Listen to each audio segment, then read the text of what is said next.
ମତେ ଖାତା ପତ୍ର ଆଉ ଧରେଇବନି।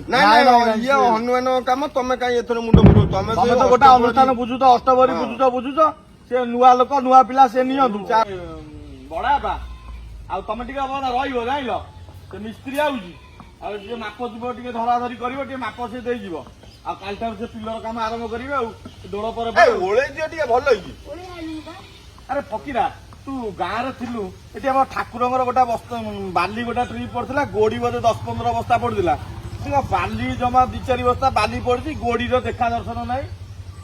ଆକୁ ପଚାରୁନୁ ମତେ କଣ ପଚାରୁଛୁ ଇଏ ପା ପରଦିନ ମୁଁ ତାକୁ ଦେଖି ସାଇକେଲରେ ଖରା ବେଳେ ଆସିକି ନେଇକି ଯାଉଥିଲା ମୁଁ ଆକୁ ପଚାରିଲି ତୁ କାହିଁ ନଉଛୁ ନା ପିଇସା କହିଲେ ମୁଁ ଆଉ ଏକୁଟିଆ ଥିଲି ପିଇସା ନେଇକି ପଚାରିବ କଣ ମତେ ପିଇସା ଯାହା କହୁଛନ୍ତି ମୁଁ ନେଲି ନା ପିଇସା ତ କହିଲେ ସିଏ ପକେଇଛନ୍ତି ବାଲି ଆଉ ମୁଁ ତାକୁ ନେଇଗଲି ମୋର ଦୋଷ ହେଇଗଲା କଣ ମୋ ପିଇସା ପିଇସା କହିଲେ ବୋଲି ଆରେ ଠାକୁରଙ୍କ ଆଗରେ ପଡିଛି ଠାକୁରଙ୍କ ଘର କାମ ହବ ବୋଲି ତ ଆଖିରେ କଣ ଦେଖାଯାଉନଥିଲା ତୁ କହିଲୁ ପିଇସା ଦେଖାଯାଉଛି ପିଇସା ଯଦି ପକେଇବେ ପିଇସା ତାଙ୍କ ଘର ଆଗରେ ପକେଇବେ ନା ଆଉ ଠାକୁରଙ୍କ ଘର ଆଗରେ ପିଇସା କାଇଁ ପକେଇବ ପିଇସା ତ କହିଲେ ସିଏ ବାଲି ପକେଇଛି ତୁ ଗୋଟେ ଆସିଲା ଦିନ ଭାରି ବିଭ୍ରାଟ କରୁଛୁ ମିଶି ଯାଇଛନ୍ତି ପିଇସା ପୁତ୍ରା ଆରେ ପିଇସା କହିଲେ ବୋଲି ନେଲା ମୁଁ ମନକୁ ନେଇ ପିଇସା କାଇଁ କହୁଛନ୍ତି ମୋ ତତେ ତୁ ମନା ଚଳିତା ଫକୀରା ପଚାର ମାମୁଁ କି କାମ ଗୁଡା ତମେ କରୁଛ କହିଲ ଠାକୁରଙ୍କ ଆଗରେ ବାଲି ପଡିଥିବା ଗୋଟେ ଟ୍ରିପ୍ କାମ ହବ ବୋଲି ସେ ଗୋଡି ବାଲି ତମେ ରଘୁଆ ହାତରେ କାହିଁ ନେଇ ଯାଇଛ ଏ ତ ରଖ ତ ବାଲି ଗୋଡି କଣ ମୋ ରଖ ମୁଁ ମରିଥିଲେ 2 ଦିନ ହୁଅନ୍ତାଣି ଆସିକି ଇଏ କହୁଛି ବାଲି ଗୋଡି ମତେ ଦେଖଉଛି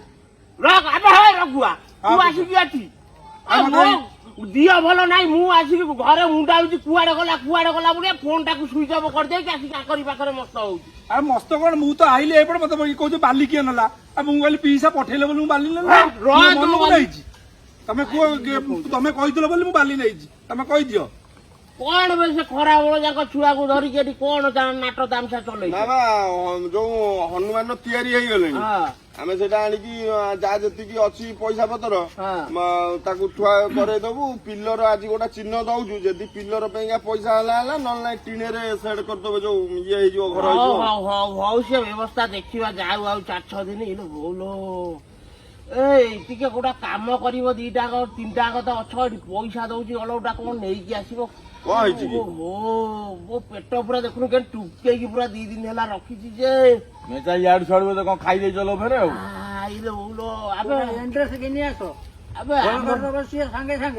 ଆମର ଯୋଉ ଗାଁରେ ଗୋପାଳ ଘର ବହୁତ ନୁହଁ କି ତାଙ୍କର ପର୍ବ ଚାଲିଛି ଆଉ ସିଏ କେତେ ପ୍ରକାରିଆ ଦେଇଥିଲେ ବୋଧେ 8-10 ପ୍ରକାରିଆ ଖଣ୍ଡେ ପିଠା ଦେଇଥିଲେ ଆରିସା ପିଠା ଏଣ୍ଡୁରି ପିଠା ତୁ କଣ ତୋ କୁଡି ଖାଇଲାଣି କି ତୋ ମାଇଁ ଖାଇଲାଣି ମାଇଁ ଆଉ ଖାଆନ୍ତା ମାଇଁ ଦିହରେ ଯାଉନି ଅରୁଆ ସେ ତାର ଖାଉନି ସେ ତା ଦେହକୁ ଜଗିଛି ନା ଆଉ ମୁଁ ସବୁ ଯାକ ଚକଡି ଚାକଡିକି ଦେଲି ପୁରା ଟପକେଇ ଦେଲି ଚାଟି ଦେଲି ପୁରା ଆଉ ମାଇଁ କହିଲନି ଟିକେ ମାଇଁ ଟିକେ କହିଲେନି ଜୁଆଣି ପାଣି ଦେଇଥାନ୍ତା ସେଇଟା ବୁଦ୍ଧି ନାହିଁ ତାର ଜୀବନ ଯାଉଛି ଜୁଆଣି ପାଣି ନା ଲୁଣ ପାଣି ମତେ ଦେଇଥାନ୍ତା ଆଖିକି ଦେଖା ହଉଛି ଆଉ ଲୁଣ ପାଣି କରିକି ଦେଇଥାନ୍ତା ନହେଲେ ତମେ ଇନୋ ଆଣି ଗୋଟେ ପିଇଦିଅ ଏଇ ରଘୁଆକୁ ପଠାଅ ସେ କାବୁଲି ଭାଇ ଦୋକାନ ଗୋଟେ ନେଇ ଆସୁ ଇନୋ ମୋ ଦିହା ତ ଖାଲି ଥରୁଛି ପଡିବି ସାଲାଇନ ଦୋକାନକୁ ଯାଇନି ଥଣ୍ଡା ଗୋଟେ ନେଇ ଆସିବି ସାଲାଇନ ନାକିବ କଣ ତୁ ରଖ ମତେ ଥଣ୍ଡା ନେଲୁ ପଇସା ନେଲୁ ବାପ ସେ ପିଠା ଯାହା ବଳିଛି ମତେ ଦେଇଦବ ମୁଁ ଘରକୁ ନେଇଯିବି ତୁ ବଳିଥିଲେ ସିନା ନବୁ ତୁ ମୁଁ ବା ସବୁ ଚାଟି ଚୁଟି ଖାଇଯାଇଛି ଇଏ କହୁଛି ବଳିଥବ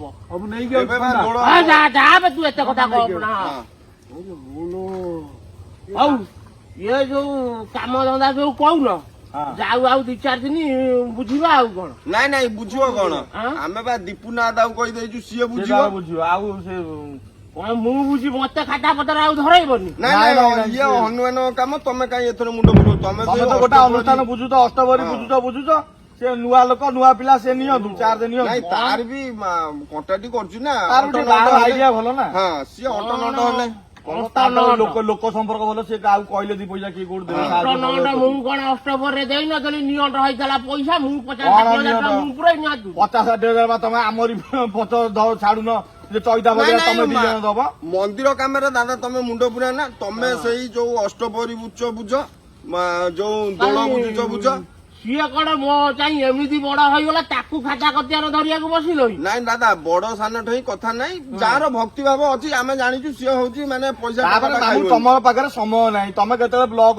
ଏଠିକି ପଳଉଛ ଲୋକ ଆସିକି ଦୁଆର ମାନେ ପଉଛନ୍ତି ପଇସା ସକାଶେ ସେ ତାର ରହୁଛି ଘର ପାଖରେ ରହୁଛି ସେ ତାର ବୁଝାବୁଝି କରୁ ତମେ କଣ କରୁଛ ଏଥର ମୁଁ ଖାଲି ଦେଖୁଛି ରହୁଛି ଦେଖ ଦେଖିବ କଣ ସମେତ ବା କହୁଛନ୍ତି ଆମେ ଲୋକ ଅରଡା ପଚାରିଲୁ। ନାଇଁ ନାଇଁ ମାମୁଁ ତମେ ଆମକୁ ଖରାପ ଭାବନି, ତମେ ଆମକୁ ଖରାପ ଆଉ ମୁଁ ଖରାପ ଭାବନି। ଭାବୁନି। ଆପଣ ମାନେ ଯୋଉମାନେ ଦେଖୁଛନ୍ତି ଭିଡିଓ, ଆପଣ ମାନେ ଗୋଟେ ସୁମତାମତ ଦିଅନ୍ତୁ ଯେ ମାମୁଁ ମୋର ବାବାଜୀ ଅଙ୍କଲ ସିଏ ମନ୍ଦିର କାମ ବୁଝିବେ ନା ଆମର ନୂଆ ଲୋକ କିଏ ବୁଝିବେ?